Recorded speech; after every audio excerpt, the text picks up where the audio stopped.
My journey to what I'm currently doing is an accidental. It was never planned because I'm a trained engineer and management graduate, and I'd been doing fairly well in my corporate world. And me getting involved with investment and then becoming part of Mumbai Angel and landing up taking this role, full-time role. And I miss sharing that when I joined Mumbai Angel was in a no-profit organization, right? So you coming from a well-structured organization and joining a no-profit organization, which itself is its formative stage.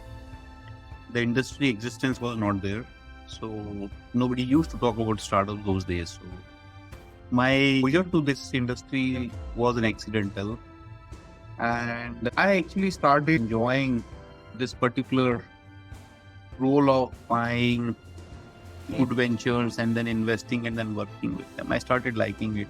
And as experts say, your love and passion, if becomes your work, you have better excellence in doing the thing. So I'm an accidental person as far as current thing is concerned, but certainly I liked my exposure to startup world, and I landed up building my career or my business around investing in startup.